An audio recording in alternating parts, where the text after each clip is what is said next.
Yo soy hermana del pueblo Coya, del Inti hermano y de la Aymara.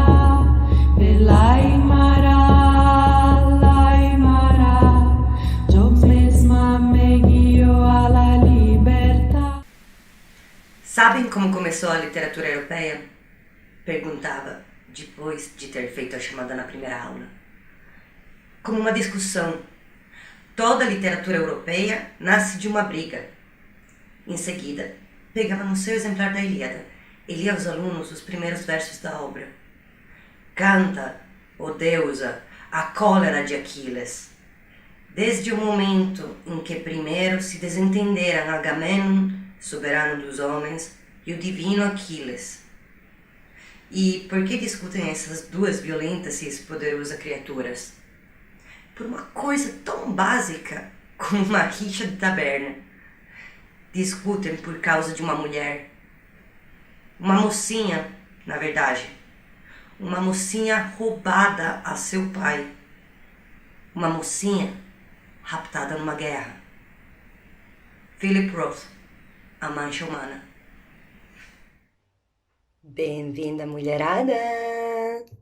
Mas também bem-vindos homens, garotos, todo mundo. Porque literatura feminina não significa que é literatura só para mulheres, né? É literatura para todo mundo. Então, o meu nome é Tessa Gubert, que vocês falam Gubert. E eu sou a oficineira da oficina Voz das Mulheres. Já vou pedir desculpa para o meu português, que ainda não é muito bom. Eu sou italiana, mas agora moro aqui em São Paulo. Então, o que é o projeto da oficina da A Voz das Mulheres? Ou seja, a importância do ponto de vista do gênero feminino na história, na literatura e na vida. É um projeto que eu montei em 4 aulas. Para quem tiver interesse, as primeiras 2 aulas foram lançadas pela Fábrica de Cultura de Brasilândia, de São Paulo. E estão lá no canal YouTube deles. Só botar o meu nome, Fábrica de Cultura, e vocês podem assistir as primeiras 2 aulas. E vou avisar todo mundo, o meu português não era bom como é agora. Agora é melhor. Então, não consigo... tudo bem. Vamos fazer uma visão geral do que é essa oficina. É dividida em 4 aulas. As primeiras 2 já foram. A primeira... primariamente, primeiro da primeira, a oficina do que trata? Trata de 4 livros que todo mundo conhece, todo mundo eu tenho certeza, ou quase todo mundo, que são a Bíblia, certeza que todo mundo conhece, a Ilíada, a Odisseia e a saga do Rei Arthur. O Rei Arthur e os cavaleiros da távola, se fala, redonda, acho que sim, távola redonda.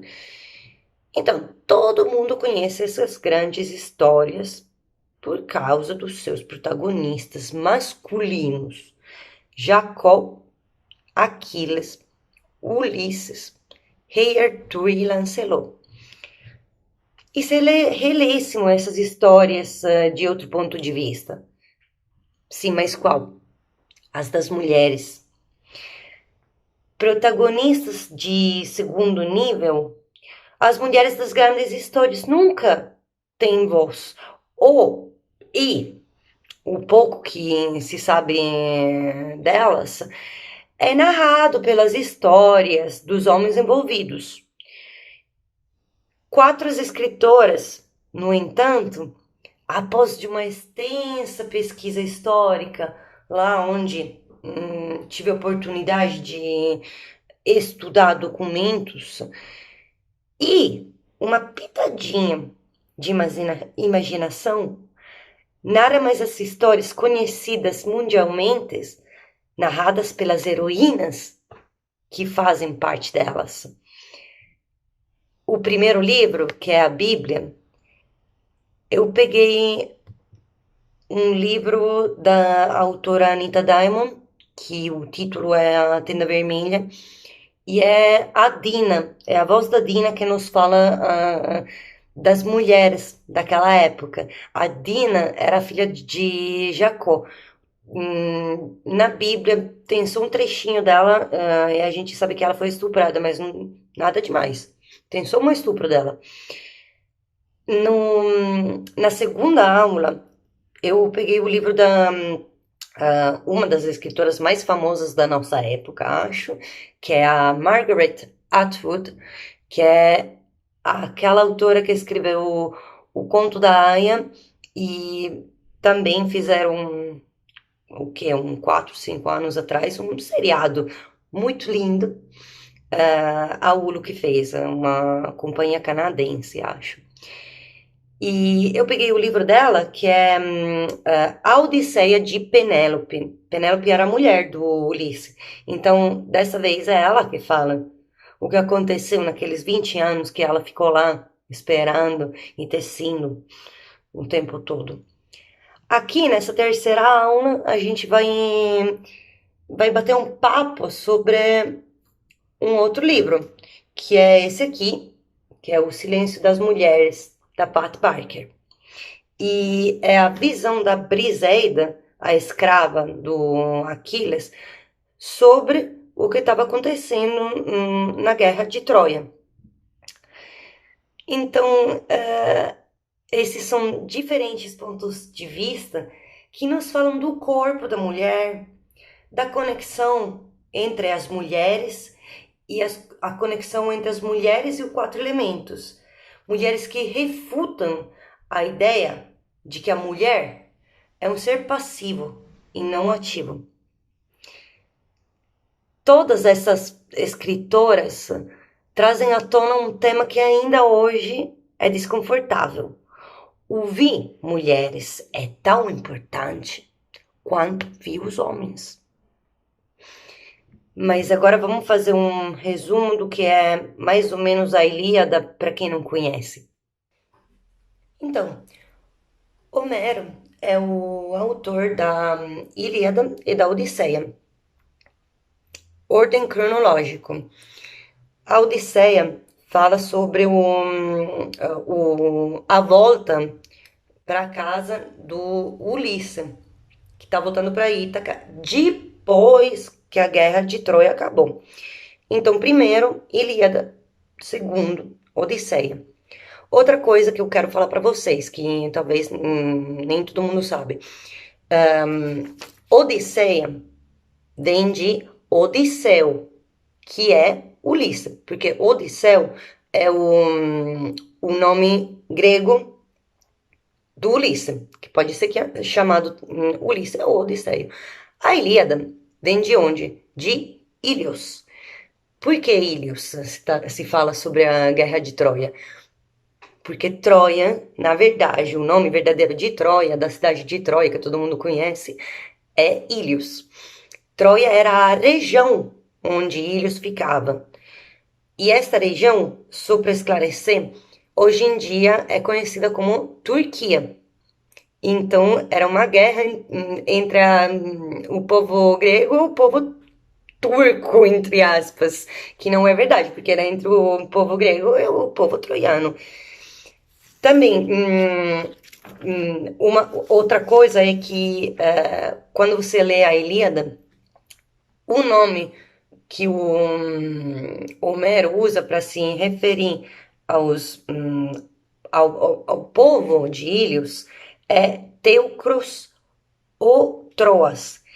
E tem uma motivação, porque ele não quer usar o nome verdadeiro, porque a Ilíada foi provavelmente escrita, porque também não se sabe se é escrita de verdade pelo Homero, se é uma coisa real, mas essa é a história outra coisa, a gente não vai falar sobre isso, não.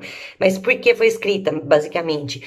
Era quase uma sorta de propaganda pelo Império Grego. Então é isso.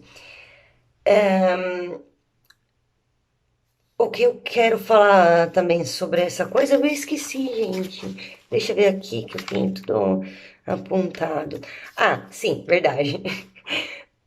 Como eu antecipei na primeiríssima parte da oficina, quando começou, eu tive uma leiturinha pequenininha do Philip Roth. Porque tudo começa. Começa exatamente como o Philip Roth falou para a turma na aula dele. Por causa de uma briga entre o Agamemnon e o Aquila. Por quê? Porque eles estavam se contendendo uma mulher, basicamente. Duas mulheres nesse caso. Mas a mulher que nos fala dessa história nesse livro da Pat Barker vai ser a Briseida. E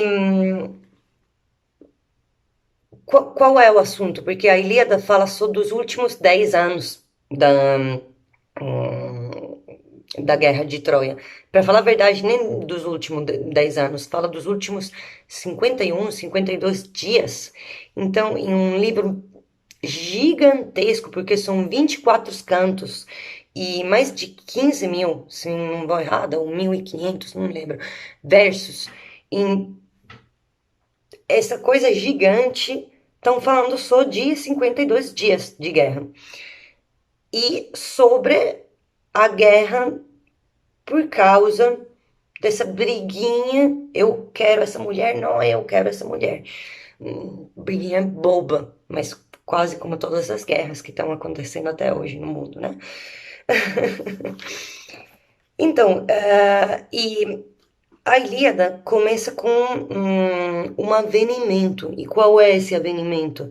É a ira do grande Aquila. E essa ira é porque o rei Agamemnon ele roubou do Aquila a escrava que Aquila amava. Isso é o que o Homero nos fala, que ele amava a Briseida. Mas na verdade ela era uma escrava sexual dele. Eu queria muito também falar sobre uma coisa muito importante que faz parte da. Não sei se. Sim, posso chamar de violência verbal, de uma certa forma. Porque. Pois é, a Pat Barker é uma mulher. É uma mulher, mas ela, nesse livro, usa uma palavra que eu não gosto para se referir à Briseida. Ela fala que a Briseida é a concubina do Aquila, mas eu fui na internet, eu fui pesquisar o que significa a palavra concubina. E a palavra concubina não tem nada a ver com a escravidão sexual. Uma concubina, por exemplo, é uma mulher que mora com um homem sem ser casada. E historicamente ela era em uma posição social menor que uma mulher casada, mas não era não significa que era uma escrava.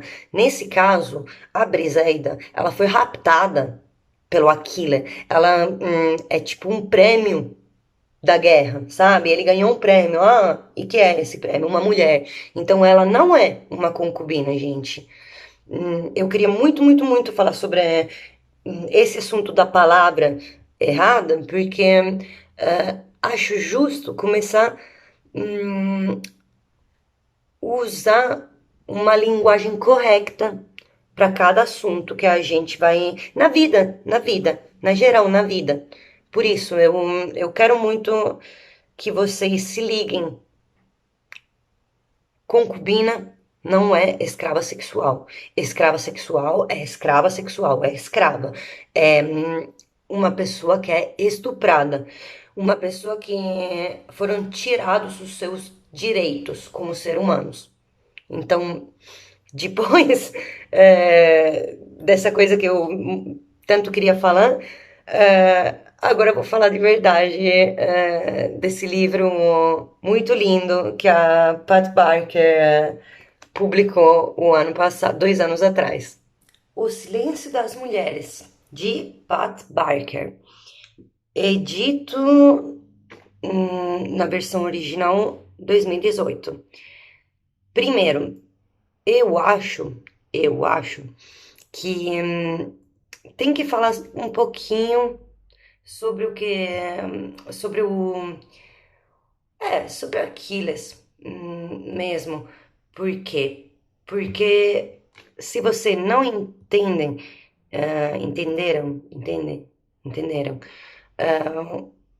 primeiramente, qual é o significado do nome Aquiles, não vai entender muito bem nem a Ilíada, nem esse livro aqui. Então, o que significa Aquiles? Aquiles significa dor, angústia, luto e tristeza, que somados fazem a guerra de Troia, porque era angustiante, causou muita dor, muitas mortes e muita tristeza por todos os envolvidos, sejam eles gregos ou sejam eles troianos. E, na verdade, angústia, luto, dor e tristeza resumem as mulheres envolvidas também, como, por exemplo, a mãe do mesmo Aquiles, que era a Tete, que era uma deusa do mar, que passa a maioria do tempo chorando porque o filho dela é mortal, desculpa, embora ser filho por metade de uma deusa que é imortal, porque o pai dele era mortal. O que a gente sabe sobre Aquiles é que era forte, que era leal, que era habilidoso e tudo isso. Mas no livro da Pat Barker, o leitor encontra um Aquiles chorão, orgulhoso e sem respeito pela autoridade, se não for que ele concordava com alguém, mas sem nenhum respeito pela autoridade, que partiu pela guerra com 17 anos e foi abandonado pela mãe aos 7 anos. Então, ele é uma pessoa frágil e cheia de problemas e motivos. O que a Pat Barker fez nesse livro, com todos os personagens, é o trabalho de um trabalho reumanizador deles. E é um livro brilhante, porque a Briseida nos descreve absolutamente tudo, dos ratos para vermes, para a tenda médica, para o que tinha embaixo das cabanas dos guerreiros. As cabanas das escravas, por exemplo, porque tinha as cabanas das escravas sexuais, das escravas das cozinhas, das velhas. Então ela nos fala como era viver em um acampamento dos gregos naquela época. E você se sente, de verdade, exatamente como se você estivesse lá. O uso de adjetivos e a linguagem descritiva é excelente. É realmente um bom livro. A Pat Barker, ou melhor, a Briseida, traz tudo à vida. Obviamente não tem contos de batalha. Você nunca vai ler sobre as batalhas, as guerras que estavam acontecendo, porque não são o motivo principal porque nós estamos aqui. Pelas batalhas vai ler lá a Ilíada, que basicamente fala só desse assunto. Mas se você quer saber como era a condição da mulher e também o que acontecia com a emotividade dos guerreiros, porque a Briseida fala também sobre isso, então pega esse livro, que vai ser muito bom. Nessa versão, por exemplo, da Ilíada, se fala principalmente da Briseida, quem era a Briseida? Vamos lá. A Briseida era uma sacerdotisa, como se fala, gente? Não sei, desculpa. É uma sacerdotisa do templo de Apolo e era também rainha da cidade de Lirneso, que foi raptada pelo guerreiro Aquiles, que fez dela uma escrava sexual e que matou a família dela inteirinha, depois de ter saqueado a cidade de Lirneso com os guerreiros deles. Aliás, o livro se abre com uma cena dos gregos assaltando a cidade da Briseida. E já no comecinho, a gente assiste ao homicídio de crianças, homens, mulheres grávidas. Por quê? Porque era esse o lance naquela época. Quando você estava conquistando uma outra cidade, você matava os meninos, as mulheres grávidas, porque, sabe lá, vai criar um outro menino ou menina da parte oposta, né? Do inimigo. E quem ficava salvo, entre aspas, porque não era essa vez de verdade. Quem é que ficava salvo? Só as mulheres bonitas e sem filhos. Olha bem. Por quê? Porque ela era tratada como troféus de guerra. A Briseida realmente apenas dá corpo às guerras, quando ela fala no livro.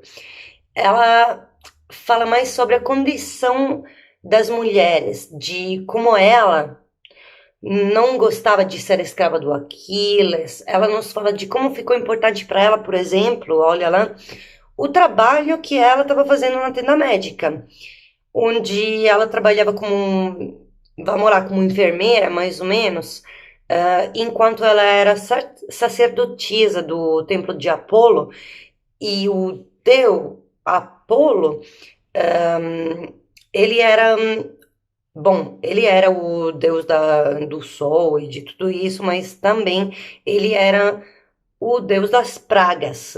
E estava acontecendo uma praga gigante naquele campo, quando a Briseida estava lá, junto com Aquila. Então, para ela fica muito importante, porque é um tipo como escapar da vida que estava se conformando em cerca dela. Esse livro, então, nos mostra. Bom, primeiro, é tão bem escrito que me pergunto como é possível que tínhamos que esperar mais de 1000 anos para ler a Ilíada do ponto de vista de uma mulher. Porque, de verdade, gente, só fala de guerra, não fala de nada demais. E nem, a gente nem sabe se é verdade, é isso o ponto. Então, eu acho maravilhoso esse trabalho que a Pat Barker fez. É um bom livro, mas não fala não de pessoas boas, gentil, não. É um livro onde todo mundo morre injustamente, onde as mulheres vivem em um campo de estupros, porque isso era basicamente, não era um campo de guerra, era um campo de estupros para ela. E onde as velhas, que elas serviam para alguma coisa, quando não serviam mais, elas eram deixadas do lado, morrer longe dos olhos. Até a Briseida fala de uma velhinha que está morrendo embaixo de um barco, na praia que tem lá. Então, esse livro nos mostra como era ser uma mulher no século 8 antes de Cristo. Então, imagina só aquele período histórico. Tem que mergulhar um pouquinho, porque não dá para ler o livro como uma pessoa do século 21. Não. Era o século 8 antes de Cristo, muitos tempos atrás. E o que significava ser mulher? Significava ser um objeto, nada demais. Você era um prêmio, um troféu. E nos mostra, ao contrário, como o homem era livre. super livre, especialmente na sexualidade, porque mais amantes, entre aspas, amantes, óbvio, porque a Briseida não era amante. Vou lembrar de novo. Ela era uma escrava sexual. Se bem que o nosso amigo Homero fala que o Aquiles estava apaixonado por ela. Ele até falava que era a esposa dele. Não é, não é. Ela era uma escrava sexual. Então, mais amantes você tinha como homem naquela época, mais importante você virava na sociedade. E infelizmente tudo isso acontece até hoje, né? Porque se você é uma garota que sai com 3 homens por semana, você é uma puta, né? Mas se você é um homem, você é super legal. Não gosto dessa parte, mas tudo bem. Voltando pelo livro. Esse livro, então, como eu já falei, é muito, muito bom. Mas tem um mas. A segunda parte não fala quase nunca pela boca da Briseida e nem sobre a Briseida, nem sobre as outras mulheres. É tudo sobre aquele coitado do Aquiles que chora, que não se dá paz, também porque o amiguinho dele morreu. Então não sei, fica um pouquinho chato pra mim. E eu queria ouvir mais sobre as mulheres como Briseida e outras escravas, que são descritas exatamente como as meninas que agora estão sendo sequestradas, por exemplo, pelos terroristas. Você conhece, por exemplo, as meninas que há alguns anos foram sequestradas pelo Boko Haram e permaneceram na escravidão, quem por dias, quem por meses, quem por anos, quem ainda está na escravidão? Ou as mulheres que foram exploradas, por exemplo, não sei lá, sim, que foram exploradas e abusadas nas colônias fascistas italianas, de onde eu venho, todo mundo sabe, lá na Etiópia, por exemplo, na Abissínia, tem até uma música fascista sobre a Bela Abissínia, horrível. Então, essas mulheres foram exploradas e estupradas em cerca do... Não, cerca, no século XX, segunda metade do século XX. Eu queria isso. Eu queria também que a Briseida, não sei, ficasse fazendo uma amizade, sororidade com as mulheres que estão no livro. Mas isso não acontece nunca. E a segunda parte é só sobre aquilo, só sobre esse homem que tadinho, tadinho, tadinho. Legal, porque ele também é um ser humano, ele não é só um guerreiro, então ele tem sentimentos, ele chora, ele ama, ele odeia, tudo isso, mas o assunto não era bem isso. Essa é a minha crítica pela autora, a minha pessoal crítica, porque eu tava esperando alguma outra coisa. Mas tudo bem, a primeira parte foi muito da hora. Aqui a Briseide também, sim, parece contar um pouquinho a sua história, o seu destino. Mas então, na segunda metade, tudo desmorona, sabe? Fica um pouquinho assim, Aquiles, que aqui era para ser o vilão da história, o homem que estupra uma escrava, que é ruim demais, que bebe vinho o tempo inteiro, que isso é verdade, porque no livro só fala disso. Ele só bebe vinho o tempo inteiro. No final, quase se torna um defensor da Briseida, que não era bem isso que a gente estava esperando, Paty. Quase que ela fosse uma minha amiga, né? Então, por isso, eu comparo esse livro com o livro da primeira aula da oficina, que é A Tenda Vermelha da Anita Diamond. Porque também ela, como a Pat Barker, se perderam um pouquinho na narração da segunda parte, na narração feminina mesmo dos acontecimentos. Mas bom, eu não sou aqui para contar para vocês o livro inteirinho. Eu tô torcendo porque saiu uma versão numa editora brasileira. Porque essa aqui não, gente. O preço que é demais. Eu paguei baratinho na Europa, mas aqui não dá para comprar lá no Portugal. É demais. Então, porque eu tô aqui, porque eu tô falando sobre esse livro, porque por causa da voz das mulheres, que não é só através de esses livros que eu tanto falo, não é literatura e ponto. Não, é literatura, história e vida. Eu já falei no começo, né? Então, eu queria extrapolar um conceito que é muito claro nesse livro, na primeira parte.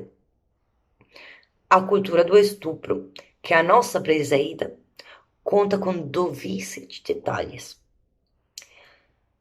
Mas o que é essa cultura do estupro?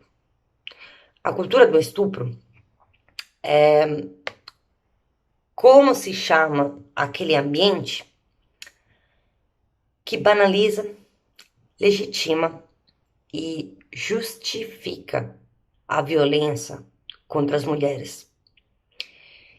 Em grande parte, isso acontece pela disseminação da ideia que o valor da mulher está ligado à sua conduta sexual e moral. E olha bem que a Ilíada, agora a Ilíada do Homero, é um livro de conduta moral também. Então, o valor do homem hoje em dia é isso? É baseado na sua conduta sexual ou moral? Óbvio que não. Óbvio que não, meninas. A cultura do estupro é também quando te falam que não pode sair com aquela mini saia. E se você for estuprada, é porque você merece. Porque você estava pedindo. Essa é a cultura do estupro. E esse é só um exemplo. A cultura do estupro é também quando te falam que numa festa você não pode ficar bêbada. Porque se for estuprada, menina, você estava pedindo isso. Podia deixar lá a bebida, né? A cultura do estupro, e essa é engraçada demais, acho. Engraçada. Bom, é quando te falam que você não pode sair com amigos, só com amigas. Por quê? Safada, você que sai com amigos. Não pode ter amigos homens. Não existe amizade entre homens e mulheres. Essa é a cultura do estupro. Cultura do estupro é um ambiente no qual muitos homens sentem que têm o direito de cometer violência sexual. Que não é só uma penetração, olha bem, não, mas é também aquele beijo forçado na balada. É aquela mãozinha na balada quando você tá dançando com um garoto que desce até a sua bunda. Essa é a cultura do estupro. Eu li algumas matérias e fiquei de cara, porque eu descobri que no Brasil, hoje em dia, cerca dos 86% das mulheres foram assediadas. E cerca do 44% tiveram seus corpos tocados. Boas partes dessa percentagem são menores de idade. Quanto mais forte é a cultura do estupro num país, mais estupros ocorrem. Quando eu falo de cultura do estupro, eu não falo, como eu já falei agora há pouco, não falo só de penetração de corpo. A cultura do estupro pode ser também psicológica. E o que faz parte da cultura do estupro é a violência física, que não necessariamente é ligada com a sexualidade. Por exemplo, nesse momento histórico que a gente está vivendo, dessa pandemia que está acontecendo agora, aumentaram os casos de violência em casa. Violência perpetrada pelos maridos, pelos filhos, companheiros, parceiros, homens, contra as mulheres. E tá ficando muito difícil a situação dessas mulheres agora, que não podem sair, ficam mais presas, muito mais que antes, nas quatro paredes que formam a casa, que deveria ser um lugar de paz, um lugar seguro. Mas nem sempre é assim. Então, eu achei eu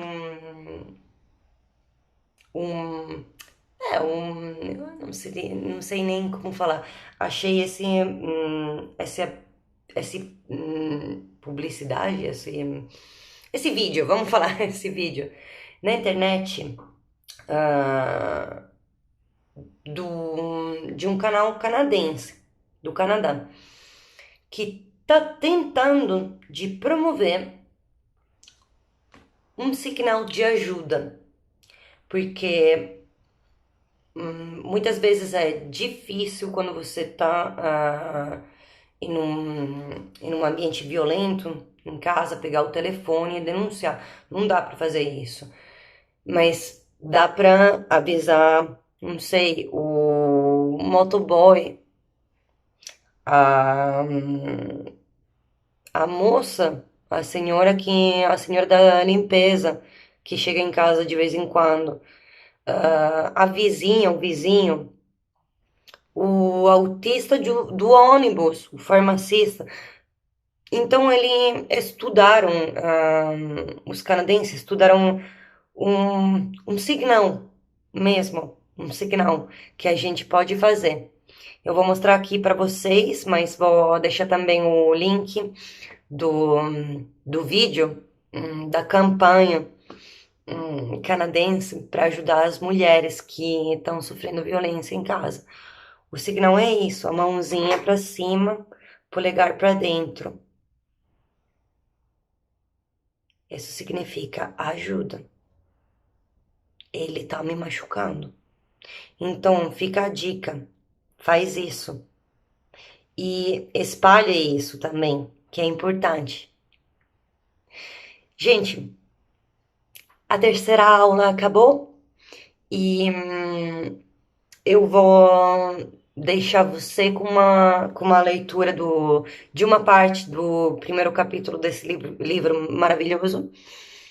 E agradeço todo mundo que assistiu. Beijos.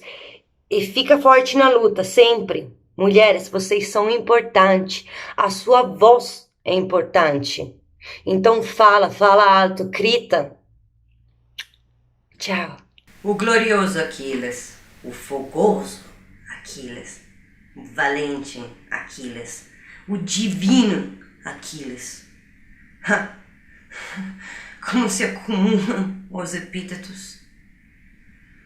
Nós nunca lhe chamávamos essas coisas. Para nós, ele era o carniceiro.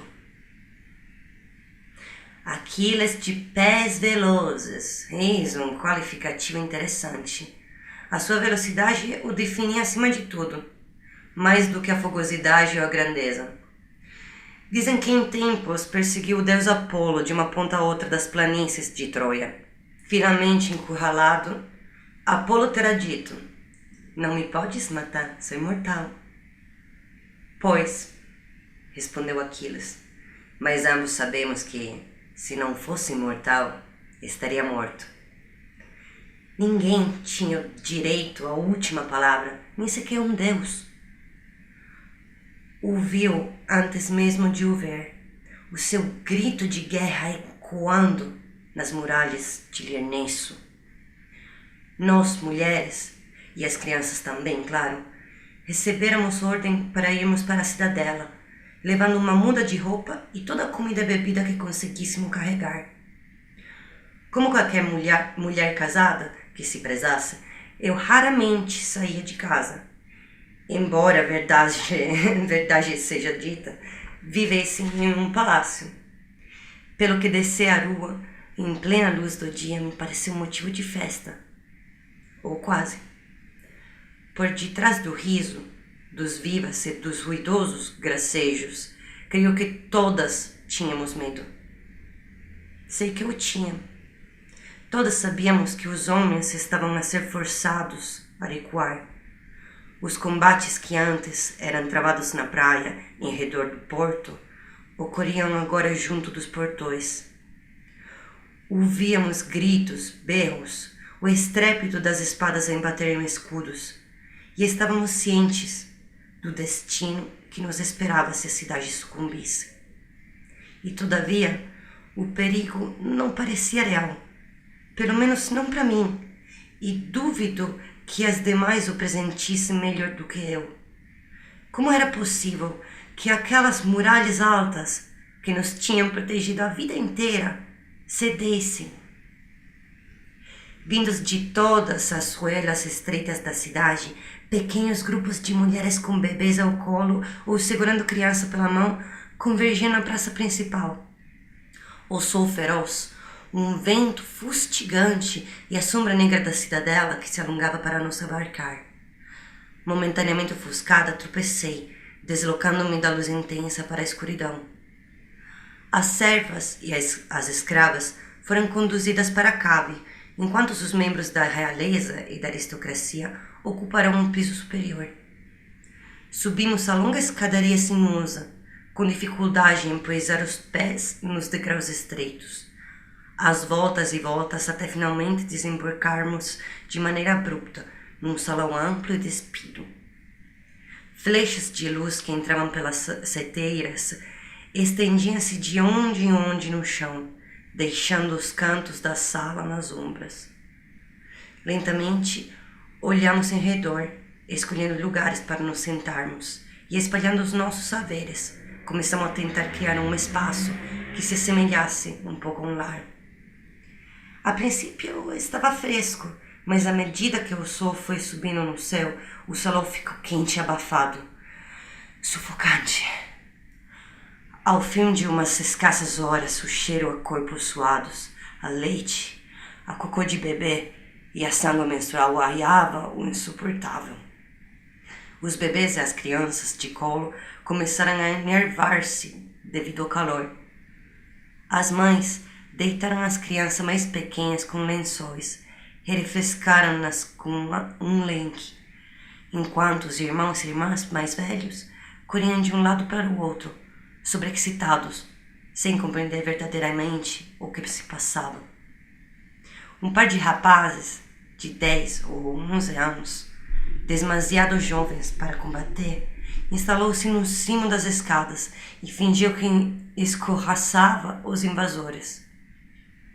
As mulheres entreolhavam-se de boca seca, quase sem tocar uma palavra, enquanto lá fora a gritaria se intensificava e começávamos a ouvir martelar estrondosamente nos portões.